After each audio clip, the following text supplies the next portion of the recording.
I have fond memories of every classroom and every teacher at Oak Park Elementary School in Des Moines, Iowa. I was a midtermer.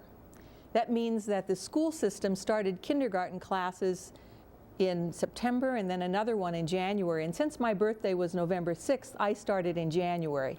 Didn't make much difference in our education except that our class always read the Christmas stories in the Reader in May. I had a wonderful education and for the most part a very secure childhood during those years. We had all the basics, and I particularly remember music class. We learned about composers and were making dioramas on operas when we were in 4th grade.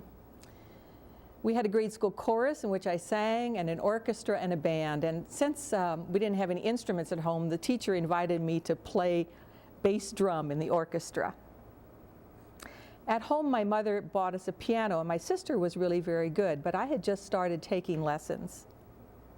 Childhood was full of summer play, lots of friends, reading comics. I liked most of them, but I also remember reading the whole newspaper, and I particularly liked the syndicated columnist Sidney Harris. It was a fun childhood, and then the summer, right after I had finished half of my 6th grade, it was August 19th, a day after my sister's 14th birthday. Everything would change. I was 11 years old. The evening is sketched into my mind. Our daddy had taken my sister and I over the summers to baseball games, and he had taught us how to keep score. But that evening, he went alone on a bus to a preseason football game. I remember sitting on the couch reading Little Women when the telephone call came. It was from the hospital. A neighbor took my mother and sister and I to the hospital because we had no car. We were sitting there in the waiting room for quite a while, and finally my mother said to a doctor who was going by, "Can I see my husband?" And the doctor said, "Don't you know he's deceased?" I didn't know what the word meant. But as soon as my mother said, "Do you mean he's gone?" I knew that he was dead. He had died of coronary thrombosis, suddenly, alone in a crowd at the football game. That's all we would know. My Aunt Carolyn and Uncle Ott drove down 100 miles from Garner, and that's the place actually my father would be buried a few days later. Within 2 weeks, my mother had moved my sister and myself to Mason City, not too far from Garner. Everything had happened so quickly. I didn't even have a chance to say goodbye to my school friends. And my sister, who was then in junior high, lost her circle of friends as well. Mother wanted to keep my sister and myself together. So even though I hadn't finished 6th grade, I was tall and had good grades, so she convinced the school principal for me to enter junior high school, 7th grade. So here I was, in junior high school and living in a 2-room apartment downtown Mason City.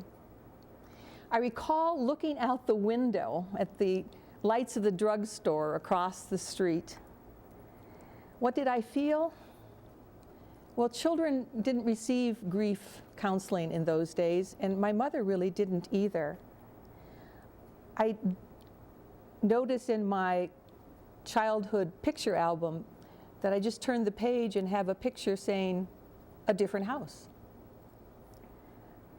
School had just started, and we were actually a few days late. I remember trying to find my room around Monroe, and it was a week later before I realized there was a staircase at both ends of the hallway. But I do remember Miss Stephan, our 7th grade social studies teacher. It was geography, and she gave me a manila envelope in which to keep my papers. But those 3 years at Monroe would turn out to be very good ones. Students were grouped homogeneously, and they kind of put me in a middle class. But it was a few weeks later when they pulled me out of class and did some testing, and then I remember they put me in a different class. And there I received an education that fully used my gifts. 3 years later, I remember Brian Brunsvold and I receiving the awards for outstanding academic achievement. And I remember Carol Ann Garland and I did radio programs in the local radio station on the news from junior high school. The junior high school guidance counselor met with each of us as we planned our schedule for 10th grade going into high school. And I remember her saying to me, with your abilities, it's your responsibility to go to college. Now, it had never in my wildest dreams occurred to me I might be able to go to college someday, but because she'd said it's your responsibility, I somehow thought, well, I guess I should. As important as school was, equally if not more important, was the church, Bethlehem Lutheran Church. When we moved to Mason City, my mother needed a job. Years before, as a young woman in Mason City, she had attended Hamilton Business College. That was before women had the right to vote. And she went on to become deputy county recorder. So it was natural that she should try to get a job at the courthouse. And she did, and there she met Mrs. Tate. And Mrs. Tate told her pastor at Bethlehem Lutheran Church, Reverend Hintz, about this new widow with her 2 children who was in town. And Reverend Hintz made a pastoral call. He invited us to church and to Sunday school, and more than that, he asked people in the congregation to pick us up because we didn't have a car and bring us with them to church. And more often than not, some of those people would invite us home for Sunday dinner. This hospitality and care was so nurturing that I suppose it's not surprising that years later my theological discipline would be ecclesiology and that I would teach church and ministry. My sister and I also began attending confirmation instruction, and there things came together for the first time. All the Sunday school stories I'd heard in my youth, but they hadn't really been all of one piece. And I think I knew that Jesus had died, but I never really heard that he rose from the dead, and I didn't really know what that all meant. But in confirmation, it all came together, and it really strengthened my faith. The care and education of the church was rich, and it was secure for us.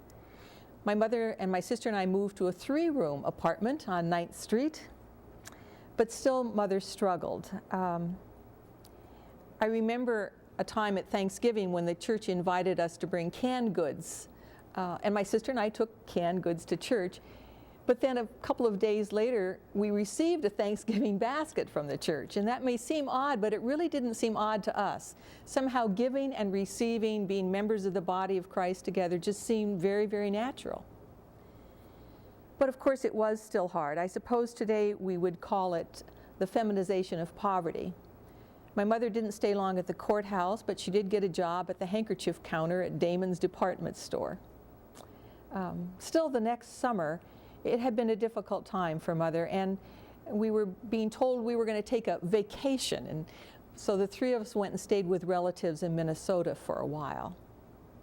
But when we came back, she got another job, and the Social Security checks that we received as minor children of a deceased parent really helped a lot. We had our Aunt Carolyn and Uncle Ott, and we had the church, and we had a community of friends. And once in a while we'd receive a box of hand-me-down clothes, and it was kind of fun to see what was in there. And because my sister and my mother and I by that time were all the same size, we could share back and forth. My sister and I grew, and school provided a sense of security and stability, as well as the church. My sister and I helped make the evening meal because Mother was tired, and we helped with the laundry and with other chores. I think I was about 12 when I made a decision I needed to be responsible in this family. I would need to be a very good girl and try very hard and be responsible. Otherwise people might die. Years later, I discovered that among those of us women first ordained and first seminary professors around the country, many of us had fathers that died when we were children.